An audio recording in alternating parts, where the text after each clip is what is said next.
जय शिवराय. महाराष्ट्रातल्या ज्या सांगितलेल्या भागांमध्ये वातावरण तुम्ही पाहताय सक्रिय झाले. दिलेली पूर्वकल्पना किंवा दिलेला अंदाज हा घाबरण्यासाठी नव्हताच, तुम्हाला सतर्क करण्यासाठी होता. आणि त्या पद्धतीनं तो आज धो धो बरसतोय. काही ठिकाणी गारपीट विजांसह वादळी वाऱ्यासह बरसतोय.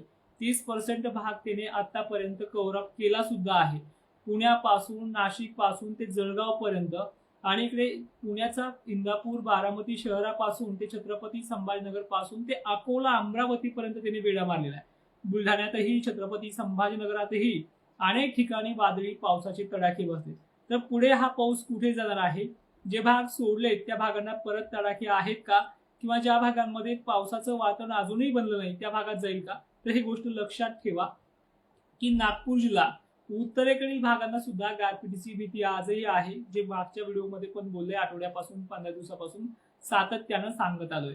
नांदेड शहरामध्ये वातावरण सक्रिय होते, परत जिरतय, परत सक्रिय होते. पण तुमच्या भागामध्ये गरमी जर असेल तर वातावरण अजूनही दुप्पट बनण्याची शक्यता दाट आहे. लातूरामध्ये वातावरण जसं की धाराशिवच्या दक्षिण भागामध्ये आणि लातूरमध्ये नॉर्मल राहिले, पण हे नॉर्मल नाहीये, काळजी घ्यावीच लागणार आहे. जालन्यामध्येही अनेक ठिकाणी वातावरणाचे तडाखे कायम चालू आहेत. घनसावंगीसह अंबड परतूर भागांमध्ये वातावरणाने आपला प्रभाव टाकणं सुरुवात केली आहे. जास्तीत जास्त खान्देशच्या बाबतीत आपण जास्त उल्लेख केला होता मागील आठवड्यापासून. त्या खान्देशला आज नको का सोडो अशा पद्धतीनं झोडपून काढलेलं आहे. शेतकऱ्यांना मागील आठवड्यापासून दिलेल्या सतर्कतेला तुम्ही घाबरणं म्हणले होते, पण आज बघा त्या भागातली परिस्थिती भयावह झालेली आहे.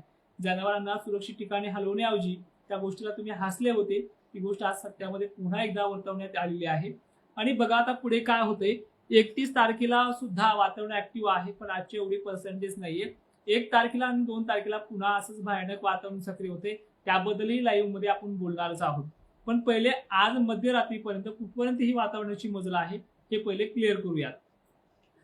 पुण्यापासून ज्या भागांमध्ये वातावरण ऍक्टिव्ह आहे, ज्याचा समावेश पंढरपूर असेल, दक्षिण भाग असेल, मला कुठल्याच भागाची भीती नाही, मी तिथले अंदाज देणारच आहे. पण एक विनंती आहे, जून मध्ये हे बंद करणार आहे. पण विशेषतः जो काही कुरुंदवाडी परिसर आहे, बार्शी आहे, ते पण वातावरण लवकरच चांगल्या पद्धतीनं आपला परफॉर्मन्स करतंय, वादळी वाऱ्यासहित येते. बीड जिल्ह्यातही अनेक भागांमध्ये वादळी पावसाची सुरुवात झाली पण आहे. सोडलेल्या भागांना देखील तो परत एकदा घेणार आहे. अहिल्यानगरच्या पण सोडलेल्या भागांपैकी अनेक भाग तो घेणार आहे. 30-35% व्याप्ती तो पूर्णच केल्याशिवाय जाणार नाही. वैजापूरमध्येही गारपिटीचे बरेचसे तडाखे शिर्डी मार्गे निघतायत. शिर्डीला देखील गारपिटीचा भीती आहे, ते मागील पण व्हिडिओमध्ये सांगितलं, नवीन काहीच नाही. गंगापूर, पैठण, जालना जिल्हा सुद्धा गारपिटीच्या बदनापूरसह रडारवरती आहे.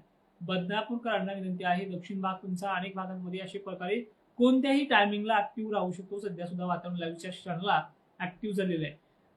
हिंगोलीला ज्या संस्था 1000 रुपये घेतात शेतकऱ्यांकडनं, मला त्या रेकॉर्डिंग मध्ये सांगितलं मोर्चातल्या एका माणसाने, त्या भागाला आज पाऊस सांगितलेला नव्हता. तिथे सुद्धा आज पाऊस दाखवणार आहे. मी कालच्या पण व्हिडिओत सांगितले आणि परवाच्या पण सांगितली. अमेकस संस्थेने तिथे पाऊस दाखवला नव्हता. नाव पण घेतोय कारण की शेतकऱ्यांकडनं 1000 रुपये घेतोय. त्या भागात सुद्धा आज पाणी आहे. तुम्हाला तो पाणी दिसेल सकाळपर्यंत 12-1 वाजेपर्यंत. ठीक आहे. मालेगावचा पाऊस परभणीकडे गेलाय. गरमी संपलेली नसेल तर पाऊस तिथे असणारच आहे. इकडे बघायला गेलं तर वर्ध्याला सुद्धा अनेक ठिकाणी वादळी पावसाचा प्रभाव हा काही भागांना पाहायला मिळू शकतो. आणि विशेषतः चिंताजनक परिस्थिती जी आहे, ज्याला आपण खूपच भाग व्याप्ती म्हणतोय, ती जळगाव, धुळे, नंदुरबार पासून खालचा भाग, बुलढाणा जिल्ह्याचाही अनेक भाग, अकोला, अमरावतीचा भरपूर भाग गारपिटीच्या ट्रॅकवरती अधिक प्रमाणामध्ये चालू आहे. कमेंट घेतोय मी तुमच्या, फक्त शेतकऱ्यांना पुढे काय होणार आहे याची पूर्वकल्पना द्यायची.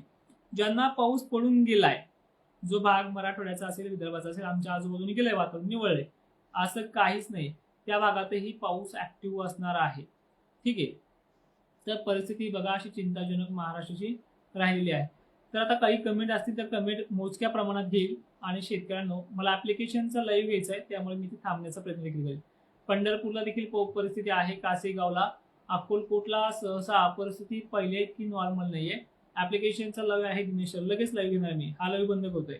पण लक्षात घ्या, उद्याची नॉर्मल कंडिशन आहे की अवकाळी कंडिशन आहे हे तुम्हाला समजलं पाहिजे. त्यासाठी मी लगेच उद्याचा अंदाज सांगण्याचा प्रयत्न करतोय. उद्या पुणे, नाशिक मध्ये वारे हे जोराने वाहणार आहेत. आभाळ टिकू देणार नाही. पण पाऊस पुण्यामध्ये आहे, धुळ्यामध्ये आहे उद्याचा, कोल्हापूर, बेळगाव, हुबळीमध्ये सर्वाधिक जास्त पाऊस असणार आहे उद्याचा.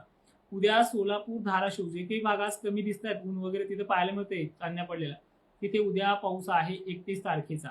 छत्रपती संभाजीनगरला सुद्धा उद्याचा पाणी काही ठिकाणी स्थानिक लेवलला आहे. उद्या सांगली पण आहे. उद्या थोडं नॉर्मल वातावरण आहे. आजच्या इतकं भयानक नाहीये भोकरदन, जाफराबादला, पण वातावरण थोडंफार एखाद दोन गावांना बनेल, पण आजच्या पेक्षा उद्याचं वातावरण 10 पट कमी आहे. लातूरचा समावेश सांगितलेला आहे, कोल्हापूर आहे, अमरावती तुरळक ठिकाणी राहील. एकंदरीत महाराष्ट्राची परिस्थिती आजच्या इतकी घातक उद्या नाहीये, 31ला नाहीये. मग आपण पुढे पण पाऊस सांगितलेला आहे, ते तारखा देखील लक्षात घ्या. 1 तारखेला महाराष्ट्रामध्ये परत वातावरण ऍक्टिव्ह होते. लातूर जिल्ह्याची व्याप्ती त्या दिवशी सर्वाधिक जास्त राहते 1 एप्रिलला. कोल्हापूर, पुणे परिसराची व्याप्ती राहते. मराठवाड्यामध्ये दक्षिण महाराष्ट्राच्या तुलनेमध्ये जी परिस्थिती आहे, पुणे पश्चिम अजूनही तेजस्वी पाऊस राहणार आहे. तर 1 तारखेला बीड जिल्हा आहे, धाराशिव आहे, सोलापूर आहे, बुलढाणा जिल्हा आहे, जालन्याचा सुद्धा भाग काय आहे उत्तरेकडीला, त्यानंतर अकोला पण आहे, विदर्भातला सुद्धा अनेक भाग त्या दिवशी आहे. ठीक आहे, अहिल्यानगर मोजक्या ठिकाणी असेल, छत्रपती संभाजीनगर देखील मोजक्या ठिकाणी असेल. पण पुन्हा आजच्या तारखेसारखीच जी तारीख येते लक्षात घ्या, 2 तारीख आहे. 2 एप्रिलला सुद्धा अकोला, अमरावती, नागपूर या भागासह सांगली, सोलापूर, दक्षिण महाराष्ट्राचा अनेक भाग या दिवशी झोडपण्याचा अंदाज दिसतोय. पुणे परिसराबरोबरच रत्नागिरी वगैरे भाग देखील आहे. छत्रपती संभाजीनगर, जालना, अहिल्यानगर, बुलढाणा जिल्ह्याच्या अनेक तालुक्यांना ही 2 तारीख सुद्धा भयावह सुद्धा राहू शकते. चंद्रपूर बरोबरच वर्धा आहे, वाशिम आहे, हिंगोली आहे, वाशिमचे सुद्धा बरेचसे भाग आहे या दिवशी, हिंगणघाट आहे परिसर, भंडारा आहे, त्यानंतर लातूर वगैरे भाग दक्षिण महाराष्ट्र सुद्धा 2 तारखेला आहे. 3 तारखेचा समावेश बघून घ्या. 3 तारखेला अनेक ठिकाणी परत पाऊस येते. कोल्हापूर, बेळगाव, कर्नाटकचा जवळपास महाराष्ट्राचे जे हाल झालेत खानदेशचे आणि विदर्भाचे, एक्झॅक्टली सेम टू सेम पद्धतीनं कर्नाटकचा सुद्धा धुवाधार पावसाचं आगमन हे 3 तारखेला, उद्या तर आहे थोड्याफार प्रमाणामध्ये, पण 3 तारखेला अर्धा कर्नाटक बेततोय. लक्षात घ्या, दिलेला शब्द माघारी कधी घेतच नाहीये. तर कर्नाटक 3 तारखेला पूर्ण बेततोय, पण या 3 तारखेला परत विदर्भ, अकोला, अमरावती, नागपूर, भंडारा, गडचिरोली, नांदेड, लातूर, परभणी, हिंगोली, वाशिम सुद्धा, पण नाशिक क्षेत्राला थोडीशी ताडण मिळते. ठीक आहे, या भागामध्ये ताडण मिळते. 4 तारखेपासून वातावरण पूर्व विदर्भामध्ये असेल, पश्चिम महाराष्ट्राचा आणि खानदेशचं निवडून जाईल. टेन्शन घ्यायसारखी परिस्थिती नाहीये. 4 नंतर 5 तारखेपासून हळद वगैरे उकडून घ्या, काही टेन्शन नाहीये. तर अशा प्रकारचा हा अंदाज होता.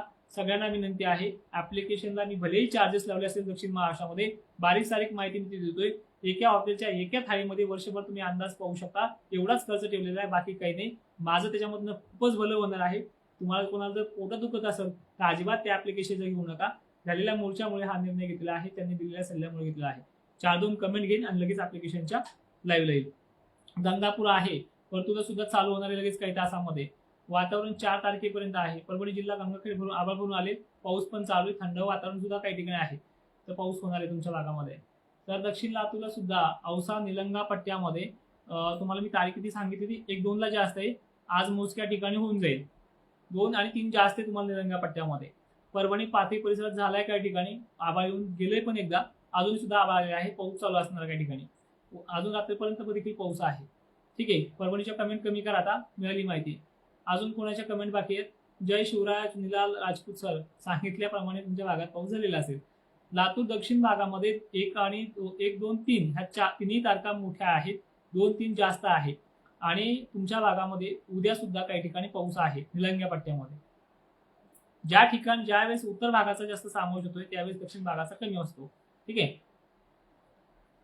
तर जय शिवराय. या ऍप्लिकेशनमध्ये ज्यांनी ऍप्लिकेशनचा लाईव्ह घ्यायचा असेल त्यांनी